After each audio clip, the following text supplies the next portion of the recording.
Morning everyone, কেমন আছেন আপনারা সবাই? আশা করি খুব ভালো আছেন। আমরাও খুব ভালো আছি। আজ হচ্ছে 1 জানুয়ারি। সকলকে জানাই হ্যাপি নিউ ইয়ার। সবাই খুব ভালো থাকুন, সুস্থ থাকুন, ভগবানের কাছে এটাই প্রার্থনা করি। আর আজকে আমি একটু তাড়াতাড়ি উঠেছি, কেননা আমাকে একটু পুজো দিতে যেতে হবে। আর যেদিন মনে করে ব্লগ করব, একটু তাড়াতাড়ি উঠে যাব, সেদিনকারই ফোনে চার্জ থাকে না। তো আগে ফোনের চার্জটা দিয়ে আমি একটু রেডিটা হয়ে নিই, তারপর আপনাদের সাথে কথা বলছি। আমি দরজা খুলেছি আর ও এসে ঘরে ঢুকে গেছে। যাও।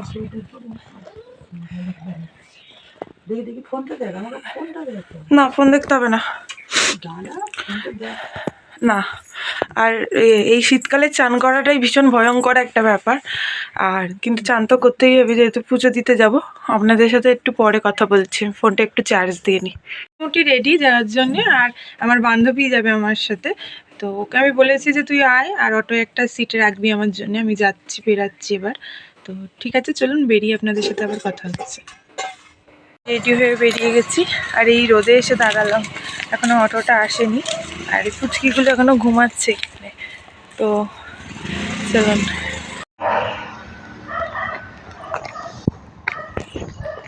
শুয়ে আছে, যতক্ষণ না আমার বান্ধবী আসছে ততক্ষণ আমি ওদের জন্য একটা বিস্কুটি নিয়ে আসি। আমি দোকান থেকে এনে ওদেরকে একটা খাবার দিলাম। তো মনে করি যে নিউ ইয়ারটা আমার এইভাবেই শুরু হোক।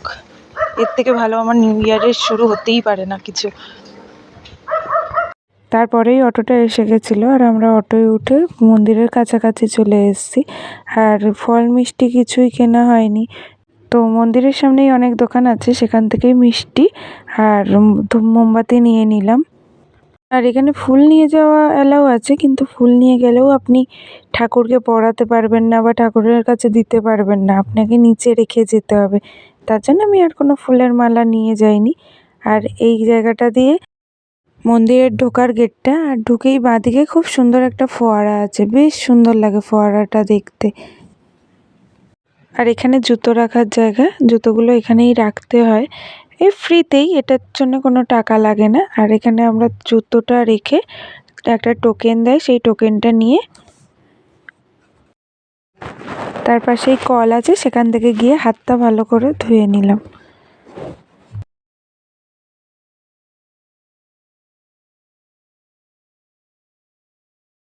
আর এখান থেকে আপনারা চাইলে ঠাকুরের জন্যে শাড়ি, ফুল, মিষ্টি কিনতে পারেন, বা ঠাকুরকে দেওয়ার জন্য মূলও বিক্রি হচ্ছিল, যেহেতু পৌষ মাস। আবার নিজের বাড়ি নিয়ে যাওয়ার জন্যে ঠাকুরের ছবি আছে, মানে ফটো ফ্রেম, সেগুলোও কিনে নিয়ে যেতে পারেন।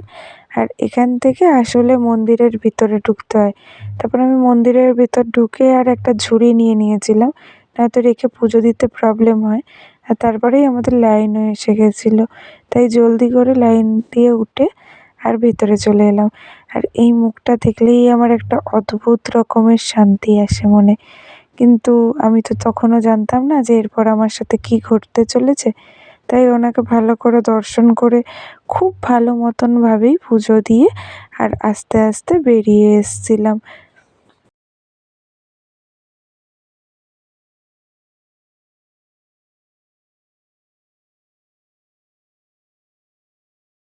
আর তার পাশে এখানে অনেকগুলো ঠাকুরের মূর্তি আছে, মানে এখানে চাইলে আপনি প্রণাম করতে পারবেন। এবং দুর্গা পুজোর সময় এই দুর্গা ঠাকুরটার পুজোও হয়।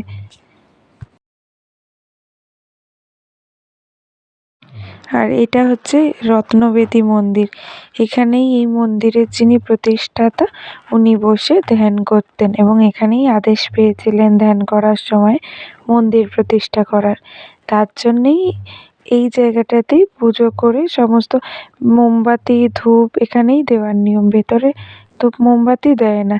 আর তারপরে আমরা এখানে পুজোটা করে নিয়ে আর বেরিয়ে এসেছিলাম। ও আর আমার বান্ধবীর শরীরটা তখন একটু খারাপ লাগছিল, তো আমি বললাম চল টোটো নিয়ে নিয়ে এখান থেকেই চলে যাব। আর তারপরে আমি টোটো থেকে খুব ভালোভাবে নামলাম। নেমে খুবই হ্যাপি ছিলাম যে বাড়িতে যাচ্ছি, এরপর সারাদিনের প্ল্যানগুলো ফুলফিল করব। আর এটা হচ্ছে আমাদের মন্দিরটা, আমাদের পাড়ার। হ্যালো, আরেকবার ওয়েলকাম জানাচ্ছি।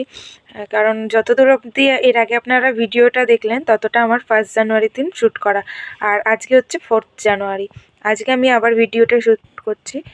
1 জানুয়ারির দিন একটা লম্বা প্ল্যান ছিল আমার, মানে সারাদিনের অনেক প্ল্যান ছিল।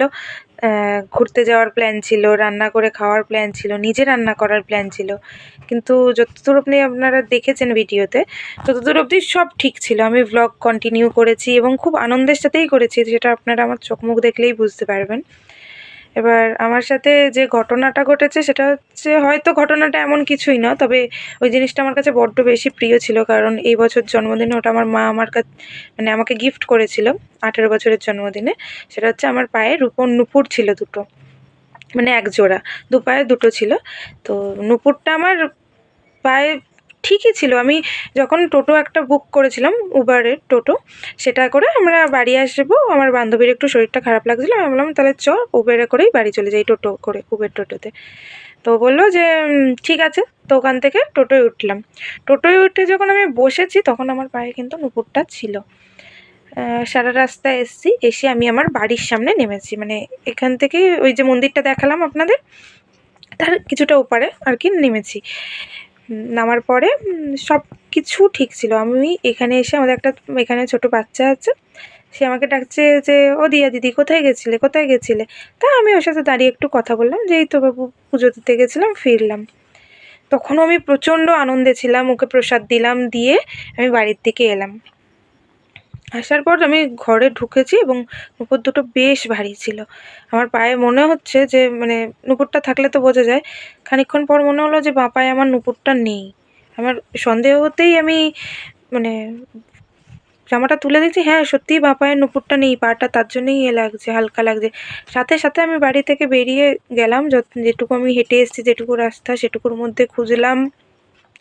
টোটো থেকে নামার পরেও বললাম তো যে নুপুরটা পায়ে ছিলই, মানে যতটা কি খোঁজার দরকার খুঁজলাম, কিন্তু না, ওটা আমি আর পাইনি।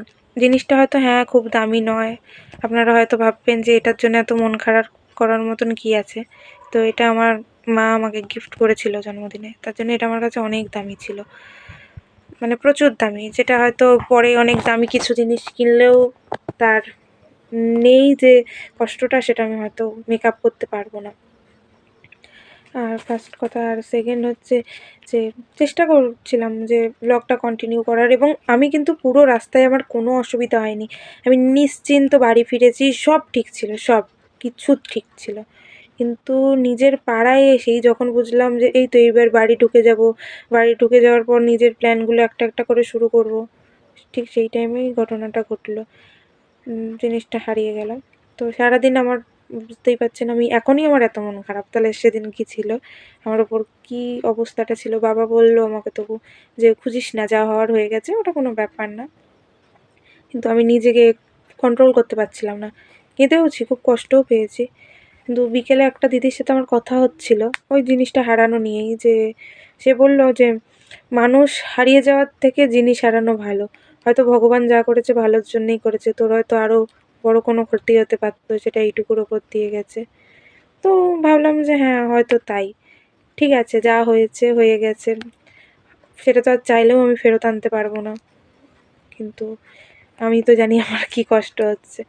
তো ঠিক আছে, আজকের ব্লগটা এই পর্যন্তই। আপনারা আগের পার্টটুকু দেখুন, এনজয় করুন, মনে রাখুন, আর এই পার্টটুকু যত তাড়াতাড়ি ভুলে যাবেন ততই ভালো। আর আজকের মতন টাটা, আবার দেখা হবে নতুন আর একটা ফ্রেশ ব্লগের সাথে। চেষ্টা করব আবার নিজের মনটাকে কন্ট্রোল করে নিয়ে, ভালো আছি, ঠিক আছি, তবুও একটা মানসিক কষ্ট আছে। তো ঠিক আছে, আজকের মতন টাটা।